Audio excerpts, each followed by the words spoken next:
บ่ละสมองเปลี่ยนไปแฮงสมองนี่ฮู้โตอยู่บ่ติ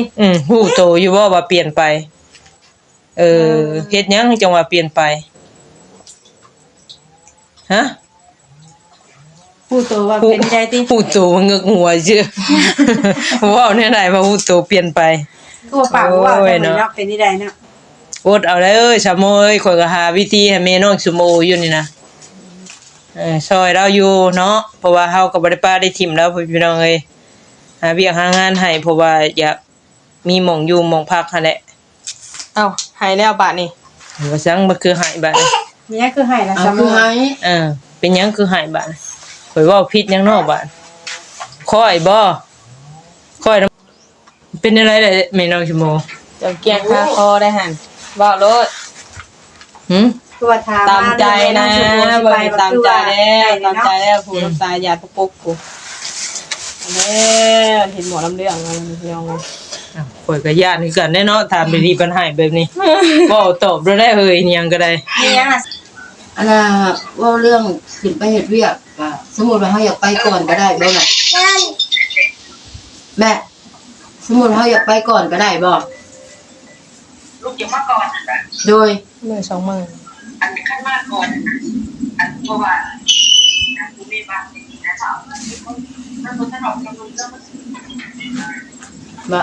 ไปก่อนกำหนดอันน่ะวันก็บ่ได้บ่โอ้บ่ว่ากินกับหมอว่าสมโอเป็นหยังแม่สมโออยู่นำกันนะฮู้อยู่บ่นะแล้วว่ามันทันบ่แล้วเป็นหยังบ่เดี๋ยวเป็นหยังบ่คือหายมีแล้วกลัวในใจนี่นึกว่าละแค้นข้าวจังเฮ้ยจักได้เฮ้ยสัตว์ดังแม่นะแม่น้องสมโอสัตว์แห้งๆเด้อมันตาแตกตาแตนเอาแม่ก็บอกกันเด้อเว้าเป็นตาย้านแท้อยู่ๆก็ชูนแบบนี้นี่โอ้ย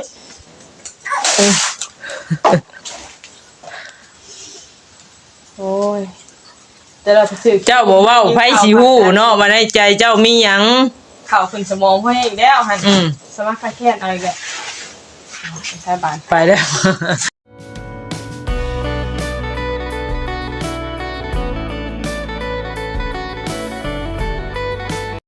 สบายดีและสวัสดีเด้อพ่อพี่น้อง FC ปาดุงเบิดสุขคนมื้อนี้ก็ทัศนวนกับพี่น้องลงมาหาทางแม่น้องส้มโอเนาะพี่น้องเนาะมาไทยมาถามทางลาวพี่น้องว่าเป็นจังไดเนาะเรื่องเวียกเรื่องงานเพิ่นสิไปบ่ได้ว่าแนวใดหรือว่ายังอยู่นำทางซัมโมบ่ได้ว่าแนวใดเนาะพี่น้องเนาะเพราะว่ามื้อก่อนก็ทัศนวนก็โทรมาถามเนาะเรื่องเพิ่นนั่นแหละว่าเฮาก็เป็นห่วงเพิ่นเนาะก็คือเว้าหั่นแหละพี่น้อง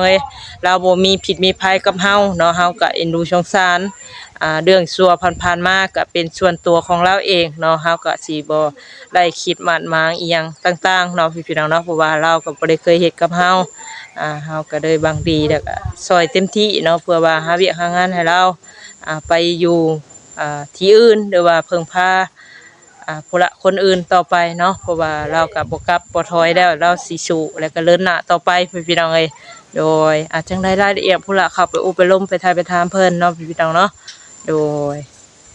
พี่น้องมื้อนี้ก็ทัศนวนก็เข้ามาหาทางแม่น้องสมโอเนาะพี่น้องเอ้ย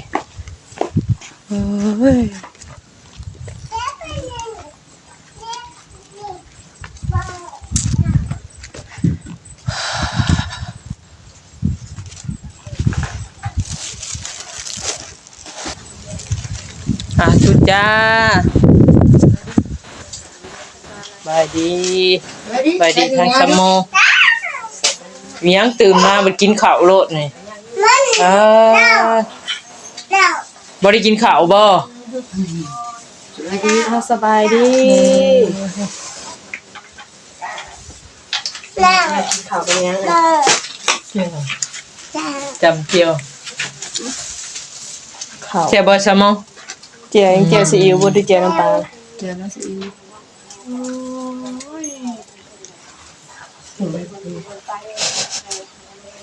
ถึงดึงสลังสลึงน้องเอ้ยอย่างไงทองบ่นี่โอ้ได้ทองโชว์อีกอีกโชว์เพิ่นน่ะคำมัน ถือว่าพร้อมๆแล้วเนาะน้ำมนต์บัดนี้ไว้ละมนต์ สบายดีเนาะถ้าสาวไรพี่น้องเอ้ย ชูใจก่อนได้ชูใจก่อน ถูกไหม ข้าวเนาะข้าวกับยังคือแซ่บนัวแท้ดีโดยสบายดีเด้อ กินข้าวยังชาโมก็แจ่วพริก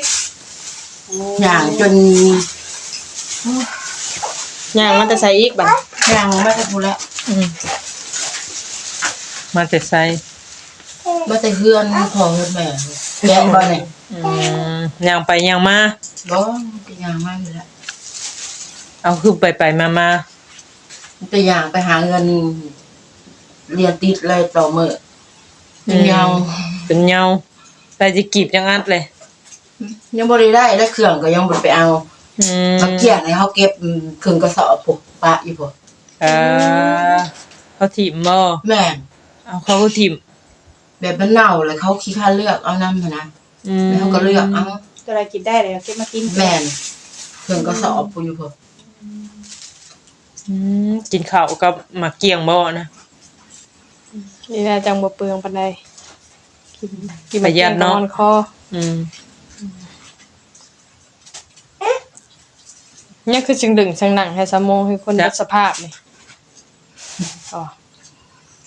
เป็นสันติภาพเลย บ่แม่นถือไพ่เดี๋ยวไปจักทอง กินเม็ดก็สิแกะ เพราะว่าดอกเอ้ย มันคือใหญ่ฮะ เนาะว่าเป็นเตย่านแท้คืออ้วนคือใหญ่แม่นบ่ แม่น จักเล็ดเลยแม่น้องชมโบเพอไปจ้ะ ฮะ หาเนาะ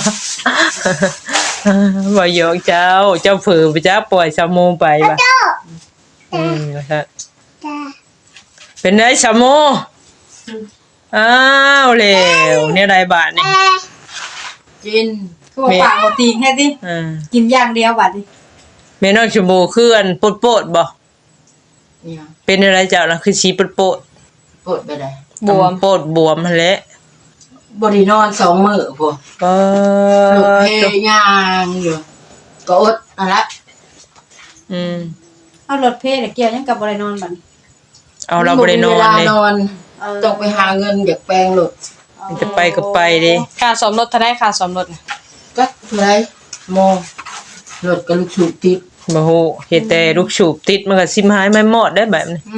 เอาลูกสูบติดแต่มีแต่ว่าดินเบิดได้ลูกสูบถึงติดเนาะ แม่น เนี่ยว่าและ ดินเบิดเฮ็ดอะไรบาทนี่เท่าหาเงินได้ บ่เดี๋ยวว่าเฮาว่าสิไปเฮ็ดเวียกก่อนเลยได้เงินเลยบางทีฝากมาซอยมัน โอ้เรายังมีน้ำใจอยากฝากมาให้สร้างสะโมอยู่ได้นี่ ได้ไล่หรือว่าสะเวียกงานกันเฮ็ด ไม่ว่าเว้นวันเด้ อ้าวคือว่าอันเจ้าคุยกับเราแล้วเราเสร็จมาหาข่อยนะเจ้าสิขึ้นไปเวียงติจะว่า บ่วันที่20พุ่นน่ะว่ะ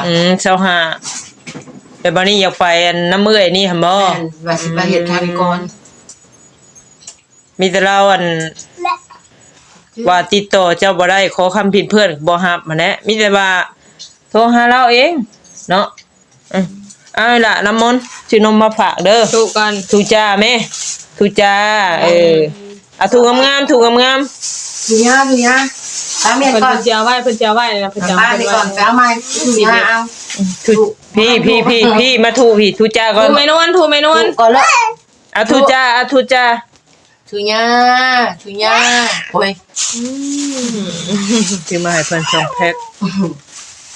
มาป้าแม่กินตัวนี้ก่อนกินเกลี้ยงก่อนกินเกลี้ยงก่อน เจ้าน่ะสิไปอันน่ะปลูกหญ้าก่อนเนาะคมขีดเจ้าน่ะ แม่น แล้วสิกลับมาอีก บ่ปรุงยาแล้วเอาสิไปบุด ไปพุ่นเลย แม่น บ่กลับมาที่เพื่อนสะโมนี่ บ่เขาว่าเงินก็สิผ่านเขาเจ้าเริ่มหันกับลูกมา อันนี้ไปมื้อใดซะบัดนี้ บ่สิไปมื้อนี้ อยากไปมานี่ ปลานี่มันสิ มันสิทันบ่มันบ่ายโมงเด้นี่มีแต่ว่าโทรคุยกับเราเนาะนัดกับเราเด้อซะเด้อเด้อซะ โดนัทอยู่หั่นเพราะว่าไปมื้อนี้น่ะเฮาบ่นัดเพิ่นอาจสิบ่ทันเนาะ บ่ทันแล้วเนาะ ไป มัน แล้วซะบัดนี้ ค่ำเลยเด้เราก็อยู่แถวนี่เด้ใกล้ๆนี่แถวดงบางคือเขากะนี่ โอ้ใกล้ๆซะเนาะ เราอยากหาเงินก่อนนะแม่น้องชมโมนะ แต่ว่าเรื่องงานนี่เจ้าสิไปบ่เอ้ยแล้วเว้าผู้อยู่เวียงจันทน์นี่เจ้าสิไป100ถึง100 ร้อย อืม วันนี้ค่ารถค่าล่างเพิ่นซอยเฮาบ่ด้วยได้ จังหวะ ต้องถาม มา มา แล้ แล้ว ว พระจัวอยากไปหาก่อนแล้วก็ห้องชีว่าลงน่ะว่าถามเราอีกค่ะลูกคาลาง บางทีเพิ่นบ่เชื่อใจเฮาก็เพิ่นก็บ่กล้าให้เด้เนาะยันเจ้าบ่ขึ้นเด้ แม่น บางทีมีแต่เจ้าหาเงินแล้วก็จ้างค่ารถเมื่อหาเราว่าส่งมาแล้วเจ้าบ่เมื่อแล้วเราสิไต่นำบ่ซะสมมุติว่าลำแสนลำใดเนาะ บ่คุยแล้วเนาะ แม่ นั่ น นละ เพิ่นก็บ่อยากเชื่อใจคือว่าแน่ เดี๋ยวก่อนเขาก็อยากหาก่อน อืม บางทีมีเงินจ้างหลุดขึ้นมาเอง มีแต่ไปฮอดเวียงน่ะก็ฮอดจุดอันนั้นน่ะก็ให้เรามารับเนาะ แม่ นั่งรถเมล์ให้ได้ไป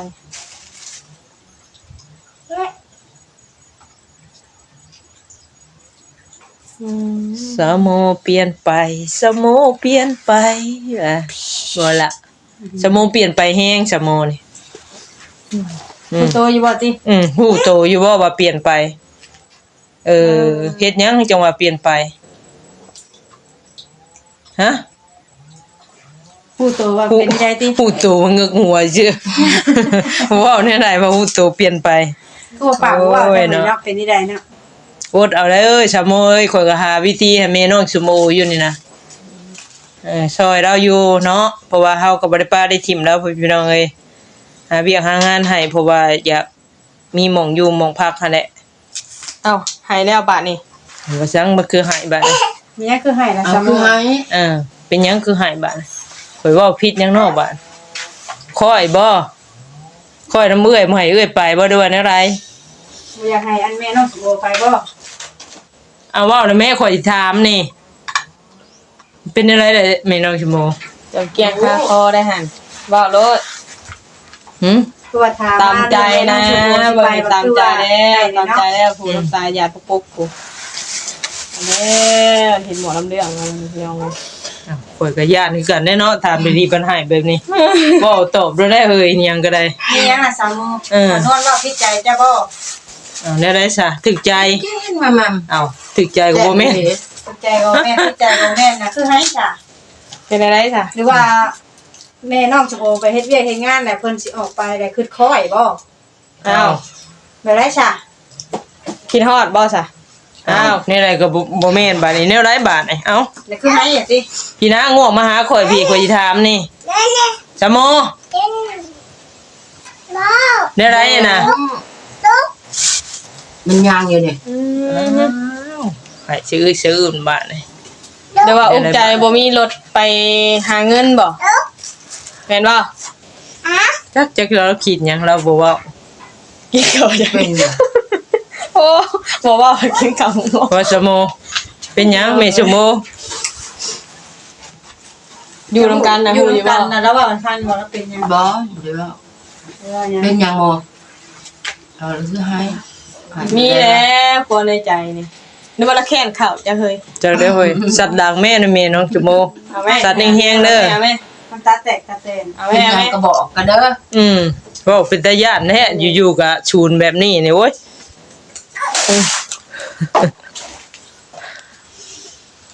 โอ้ยแต่เราไปซื้อ เจ้าบ่เว้าไผสิฮู้เนาะว่าในใจเจ้ามีหยัง ข้าวขึ้นสมองเพิ่นอีกแล้วหั่น สมัครคาแค้นอะไรแบบใช้บาน ไปแล้ว ไปหากินน้ำหาไปกินน้ำก่อนเดี๋ยวค่อยมาเว้า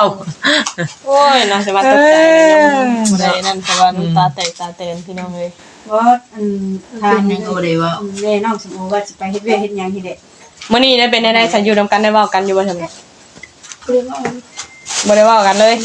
บ่ได้เว่าเบิ่นมื้อเอา เว้าอยู่เว้าก็ยามเว้าก็เว้า แต่บ่ค่อยคือตะกี้แล้ว แม่น บ่คือ หลัง เก่า จาก คือเดิ ที่ ม ค่าเปิดคลิปนั่นมาบ่หรือว่าใด ก็ก่อนหน้านั้นก็บ่ได้สิเว้ากันอยู่แล้ว อืม แต่ว่าเฮาก็เว้านำแต่ว่ามันก็บ่มักตอบแล้วก็เฮาก็บ่ลำไร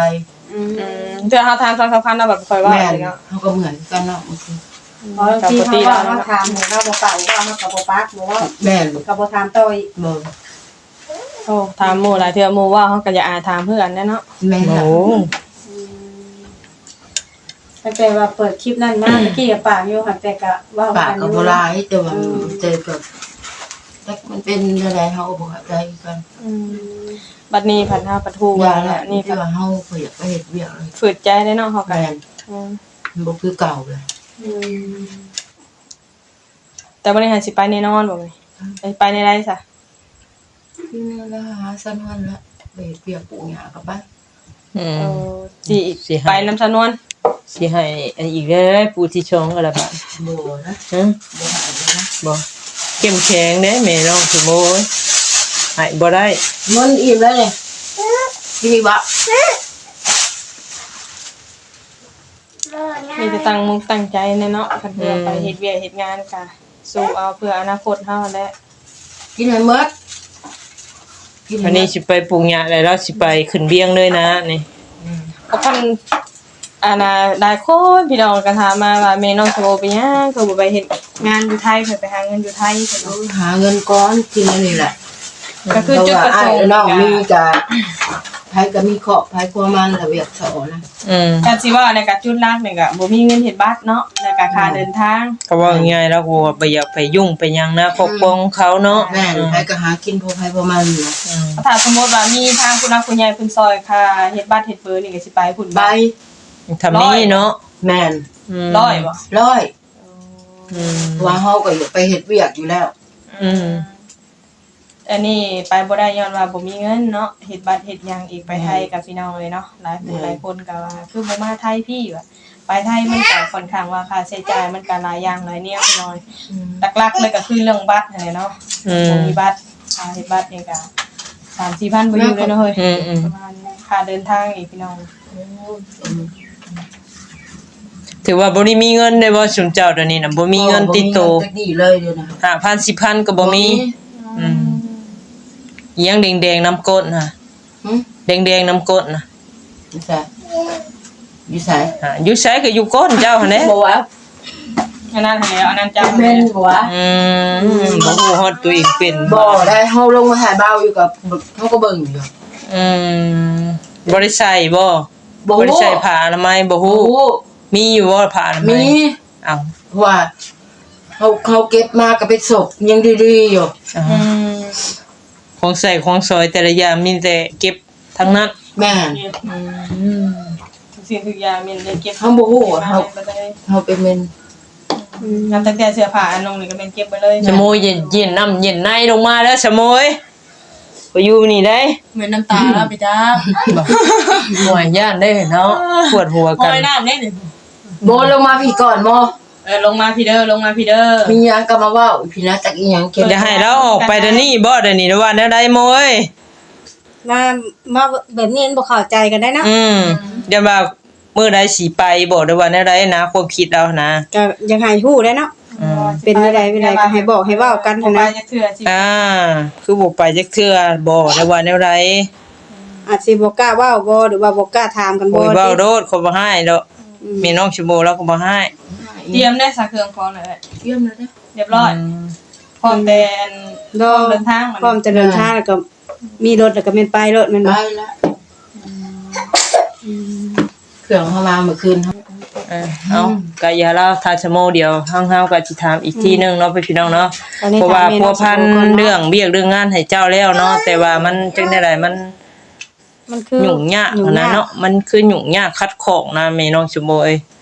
มีแต่ว่าให้ทางเอ้ยตั้งใจรอทางเอ้ยผู้นั้นเนาะที่25ขึ้นตอนนี้บ่ได้ได้บ่เอ้ยขึ้นตอนนี้บ่ได้บ่ ก็ได้สิก็ บ่สมมุติเว้ากับเราหั่นนะเอาตอนนี้เลยบ่ได้บ่รอวันที่25จังซี่นะ จังว่า แบบคุยกันกับดาวเนาะ เขาก็บ่ลองโทรเบิ่ง จะบ่ได้คุยเราบ่ได้ว่าในไล บ่ ฟ์ มี เสร็จ แต่เรากำหนดให้มีแต่ว่าวันที่20ปลายทำอิฐแล้วว่าในนี้ โอ้ มันก็แล้วก็จึงรุดมาวันที่20น่ะ อ๋อ อ๋อแล้ววันนี้เขาว่ามันบ่ฮอดวันที่20ก็เฮาจะขึ้นไปไวๆแบบซี่นี่นะ จังลองคุยกับเราเบิ่งอันนี้เขาว่ามันจะเป็นนี่ก็ขึ้นไปไวก็ดี อืม เพราะว่ามันก็มีเวียกปลูกหญ้านำเฮาหาปะแล้วว่าเฮาสิไปเฮ็ดงานตัวนี้ก่อนเขาก็บอกเราแล้ว พอดีกับเลยเบี้ยตัวนี้ก็จังไปตัวนั้นเนาะ แม่นจนฮอดมื้อวันที่20แล้วเฮาสิไปพุ่นเลยเขาว่า เดี๋ยวมื้อนี้อันแม่น้องชโบรู้สึกจังไดอยู่ซาวโมแหละ เราแนวใดซุมื้อนี่ บ่คำว่าเฮาถามเฮายังหลายเสียเฮาก็คิดคือกันแหละ เราบ่ตอบบ่ปากจังซี่บ่ มันบ่คือเก่า อ้าวแล้วบาดนี้ แต่ เนาะ คือมีเรื่องในใจแต่บ่บอกบ่เว้าให้เราฟังสิบ่ เรื่องหยังแบบมีเลยสิได้อีหยังแบบเก็บกดอยู่เลยบ่เว้าอีหยังแต่ว่าเฮาก็คิดอยู่ว่าเฮาเฮ็ดหยังบ่ดีบ่หรืออีหยัง เฮาเฮ็ดผิดหยังบ่หยังก็บ่เว้าบ่ปากสิบ่ คือว่าขนาดว่าโทรไปบอกชนวนว่ายันมีปัญหาหยังยันเฮานำปัญหาหยังมาเฮาบ่ได้แม่นสิไปขี้หลักขี้เล่ม ปัญหาหยังแหละบาดนี้ บ่ฮู้อันนี้เขาถามมันแล้วถามมันโดยตรงมันก็บ่ตอบ เราโทรหาข่อยบ่ แบบมันเว้านะมันเว้าแบบยันมีปัญหาอีหยังนะ อืม ทางสาวโมแล้วเว้าสู่เจ้าฟัง บ่แต่เว้ามื้อน่ะแหละ อ๋อมื้อละออกคลิปนั่นบ่ แม่น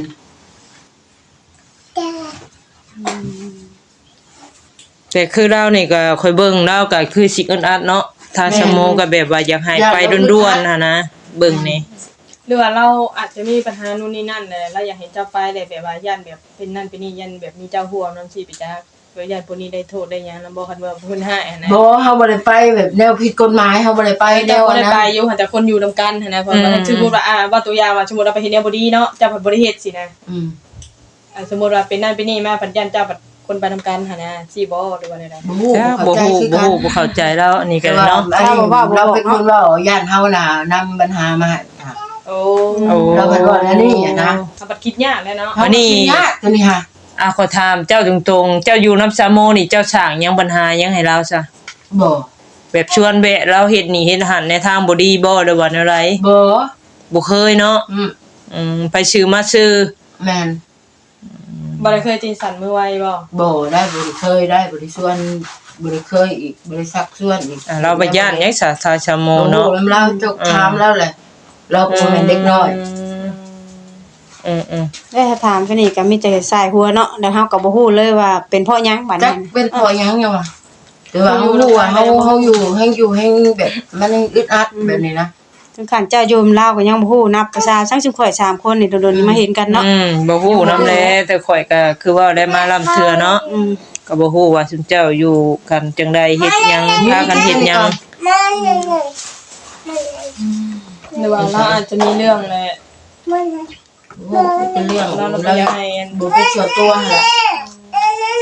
ส่วนตัว อยู่แบบส่วนตัวหั่นนะ แล้วก็หลายคน FC เพิ่นก็ว่าโอ้ยว่า นี่เด้อ ทางเมโนชมโอไปเลย นี่ก็บ่แน่เนาะบางทีแบบเสียผู้บ่าวมาอยู่มานอน เอาก็ว่าเป็นตัวของเราแล้วก็พอเข้าใจอยู่ แต่ว่านี่ก็บอกพื้นไปคือเราพี่น้องยังบ่ได้เป็นคนจริงเด้อนะแล้วมีแต่ลองถามซัมมูเพิ่นอีกเท่านั้น ว่าสาวโมเป็นหยังเนาะความคิดในใจแล้วเนาะ ถามมัน ให้แล้วบัดวิ่งขึ้นไปเทิงเลยลงมาเลยบาด หมอลงมาแล้วไหม สิอยู่คือจะคิดที่สั่งอยู่เทิงขวบไปสอบสมบัติที่สั่งมา กินมันคิวดิเดี๋ยวกินเขา แล้วก็นี่ก็คือว่ากินแล้วเข้ามา มีแต่ว่าอดเอากันน่ะเด้เมโนชมโบก็ยังบ่มีเวียกมีงานเนาะเฮ็ดจังได๋สะซอยกันไป เบิ่งกันก่อนเนาะ แม่นเราก็ช่วยเบิ่งลูกเบิ่งเต้าเบิ่งเฮือนเบิ่งซ่านให้นี่เด้เจ้าก็ดีขึ้นหลายอยู่ กินหมด ช่วยกันไป มาเกี่ยงเขาเก็บกระวานแบบนี้แหละเขานั่งเรียกเบิดคืนเลยอยู่ เขาวนำมันยังมีกินอยู่วะอยู่ละว่าชุมเจ้าอ่ะ นั่งอยู่ บ่ได้กิน ซื้อไว้อยู่เนาะใครมีข่อยมาให้ดูนั่นเบิดละบ่ หมดเล่าหมดตัวนี้ บ่ได้นะเพราะว่าเฮาบัดกินคู่มื้อเนาะย่างว่าบ่มีหยังมาเสริมสินะ มื้อละ3ห่อ4ห่อได้3โมงก็แม่นบ่แล้วกินหลายบ่ แกคือเห็นนั่นแหละมันจะกินก็ดีมแล้วว่า บ่อิ่ม เรียบร้อยเลย ๆ ใส่ถุงนี่ จะสิว่าแนวใดเนาะบาดนี่ยากเด้บาดหาทางออกมีน้องสมบูรณ์บ่ได้พี่น้องเอ้ยถ้าสนวนก็อยากจนปัญญาแล้วบัดนี้ คำเราเห็นคำตอบก็มีแต่ถามไปเวียงเลยเฮาสิโทรน้ำเราไหม แม่นเพราะว่าขอยโทรหาเราเลยเราบ่รับสายนะคิดอีกนะ ก็ช่วย เราอ่านอยู่แต่ว่าเราบ่ตอบมานะ บางทีโทรถามเราอีกบางทีไปก่อนนั่นสิบ่ได้บ่ แบบเร่งด่วนเนาะ โทษได้นี่บ่ได้บ่ ฮะ โทษเดี๋ยว โ จังว่าเขาก็ตอบออนก็รออยู่ตลอดเขาส่งไปเราก็ ก็ลองโทร เลย โทรเบิ่งทีละเนาะ เป็นไง FC จะได้ฮู้นะมันจะได้ให้ความใจนะ เปลี่ยน อาจังไดมีแต่เจ้าลมกับเพิ่นเนาะ ด้วย คุยมึงดูซะ โทรถามเบิ่งว่าไปเรียนได้บ่เนาะ บางทีหลายผู้หลายคน FC ก็พอสิได้ลงแกนำเนาะ ขออนุญาตทางเอื้อยเด้อเนาะอย่าฮู้เรื่องราวว่ามันสิสำเร็จบ่หรือแนวใดพี่น้องเอ้ย เนี่ยเราสิเบิดล่ะ เน็ตสิเบิด เปิดได้ไฟให้แล้ว อืม เบิด เปิดได้เปิดไหมไปเปิดเป็น โอ้ มันก็ว่าหักแน่ว่ะ อยู่ นี่โทรถามเบิ่งเนาะพี่น้องเนาะโทรถามเบิ่งทาง เดี๋ยวเท้า เวียดบอนที่แม่น้องโอสิไปอยู่เนาะพี่น้อง โทรถามผู้ที่ว่าเพิ่นจะไปเฮ็ดเวียงนำอยู่เวียงโอ้เพิ่นจะรับหรือบ่นี่บ่ส่งเด้เบิ่งเนาะ ที่เขาอาจสิอยากเวียดก็มีนะ เรื่องหับเราหับอยู่แล้ว แต่เรายันเขาบอกไปนะเพราะว่าเราก็พูดว่าเขาหับเปียกนะเพราะว่า นี่นะครับ ฮัลโหลสบายดีอันน่ะว่าเรื่องขึ้นไปเฮ็ดเวียกอะสมมุติว่าเขาอยากไปก่อนก็ได้บ่ล่ะแม่สมมุติเขาอยากไปก่อนก็ได้บ่ ลูกจะมาก่อนนะ โดย มื้อสองมื้อ อันขั้นมากก่อนอันเพราะว่ากูมีบ้านในนี้นะจ๊ะมันคนถนอมกำลังเริ่ม ว่าไปก่อนกำหนดอันน่ะวันกลับบ่ได้บ่ ไม่สิอ่ะก็ยังไงไม่ยังก็หาไม่เจอ โดยเขาก็ได้คำตอบไว้ได้ไหม คือว่าจะได้ดูก็ เบิ่งเพิ่นทางนั้นคือก็โทรบ่ติดนะเพิ่นบ่ตอบก็เลยว่าเฮาก็บ่ได้เฮ็ดหยังเฮาอยู่นี่ยากไปยากมาอยู่เดี๋ยวไปเฮ็ดเวียกไว้ๆอยู่ ไม่ทาน โดย คือว่านั่นวันว่ามีคนที่มาหาของโต บ่ แล้วก็ เพิ่นบ่ฮับบ่ ก็เพิ่นบ่รับโทรศัพท์นี่แหละโทรหาเราก็เบิ่งคือสิว่าบ่ได้ไปแล้วประมาณนี้แหละ ไม่ทานเป็นจังนั้นไม่ยัง โดย ตอนนี้ยังเพิ่นยังขึ้นไปทำเบิ่งโอเค เอื้อยแล้ว ถามเอื้อยแล้วสิบอกให้ คือว่าอันอยู่น้ำเพิ่นนี่คือเฮ็ดเวียกว่านการเฮือนคือจะเว้าเนาะ นั่น อยู่กับแม่เราแม่นบ่ แม่น อืม บ่อยากให้เราอยู่ผู้เดียวนะแบบว่าต้องเราให้อายุหลายแน่ อืม เลยบ่อยากอยู่เราอยู่ผู้เดียวอย่าเราเก็บกดแบบนั้นแบบนี้เราเข้าใจอยู่อันนี้ก็ ก็ดีคือกันได้อยู่นํเพิ่น อยา น่ะ กมี เขานำ ค ส น บา เว้าย นำ สบาย นี่ เนาะ นะ อืมเขามีแต่ว่าหาทางออกไปไว้ๆแหละมีน้องชมโมเอ้ยเนาะ มี มี บ่ แต่ ได้ ว่า ก็ไปอยู่ แม่น ก่อน ไปซะก่อนเนาะ บ่ได้มี อืม ในขี้ร้ายก็อยู่ได้บ่ได้ก็ต้องทนไปซะก่อนเนาะ แม่ ต้อง เขา ทนไปซะ ไป ก่อ แล้วมัน นต้องอยู่ได้นะ อืม แม่น เจ้าก็ต้องให้ได้แล้วเนาะเพราะว่าญาติเจ้าก็มันคนมีประสบการณ์เป็นพ่อเป็นแม่คนกับความอดทนก็คือสิมีอยู่หรอกเนาะอย่างน้อยค่ะ มัน มาหลายปี บ่คือวัยรุ่น เลี้ยง อืม คันเจ้าบ่เป็นเจ้าเองก็แล้วแหละชีวิตคันเฮาบ่นักแน่นในตัวเฮาเองก็จบบ่ซั่นนั่นแหละเนาะ มีแต่ว่าเฮาไปกับงานนี่สิเป็นได้ใดก็ยากเฮาก็ต้องอดคือเว้าแหละ นักเบาเอาสู้ก็คือว่ามื้อนึงมันก็สิดีเอง เพราะว่างานอยู่เวียงมันก็ไกลสถานที่บ้านเมืองเฮาแน่เนาะมีหยังก็พออดก็อดไปคือเว้าแหละหาเลี้ยงปากเลี้ยงท้องตัวเองเด้ทำเฮาบ่หาเฮ็ดสิหา เอาเองทองแล้วบ่พอพละ อืม มันก็มีเบิดนั่นแหละ เป็น เนาะ ยากเด้อเนาะ ว่าลูกใหญ่แด้ลูกน้อยให้กว่านี้ มันก็มีเบิดนั่นแหละทั้งเลี้ยงปากเลี้ยง แต่ว่าไปซะก่อนเนาะเฮาบ่มีหม่องอยู่หม่องอาศัยเด้ว่าเจ้าสิไปหน้าก็ต้องเดินหน้าเนาะถ้าถอยหลังบัดบ่ไปบัดนี่ บ่ได้ถอยเด้อ บ่ถอย เพราะว่า จะเดินหน้า กับหลังไปบัดคือเว้าแน่เนาะมันบ่มีบนอยู่มีแต่ไปหาเอาดับหน้าพุ่นแหล้ว โอ้ เอ้ามีแต่ว่าสู้ๆเด้อแม่น้องชมโบเด้อ โดย จังใดก็ให้คำตอบในเด้อไปเมื่อใดก็เด้อ โดย โทรหาเนาะก็เป็นยังไงเนาะส่งข่าวนี่ ขอยสิไปมื้อนั้นมื้อนี้เด้อก็โทรหา มีหยังก็ เพิ่นว่าอีกมื้อ2มื้อนี้ได้บ่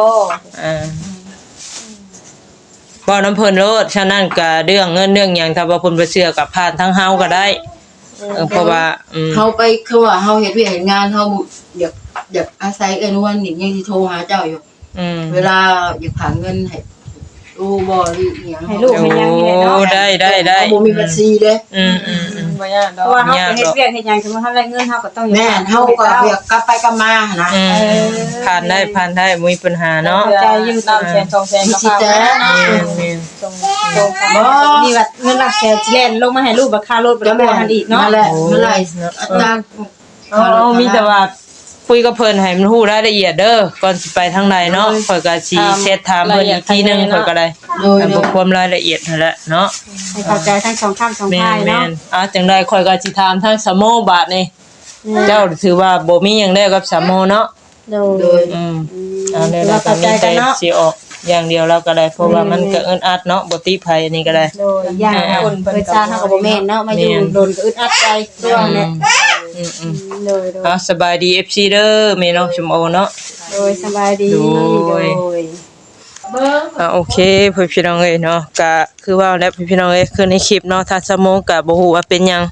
เพิ่นก็วิ่งแล้วก็ให้ขึ้นไปเทิงเฮือนเนาะก็บ่ลงมาเลยพี่น้องเอ้ยเนาะก่อนหน้านี้นี่เฮาก็บ่ฮู้สดฮู้ห้างพี่น้องเอ้ยจังไดก็พิจารณาเบิ่งในคลิปนี่ล่ะเนาะผิดถูกก็ได้เฮาก็หาเส้นช่องทางเนาะติดต่องานการให้ทางแม่น้องชมโบให้ไปไวๆนี่พี่น้องเอ้ยเนาะเพราะว่าความสบายใจทางสมองเพิ่นพี่น้องเอ้ยโดยจังได๋คลิปนี้ก็สิประมาณนี้เด้อพี่น้องเนาะว่าผิดบ่ถูกผิดพลาดกันใดขอโทษขออภัย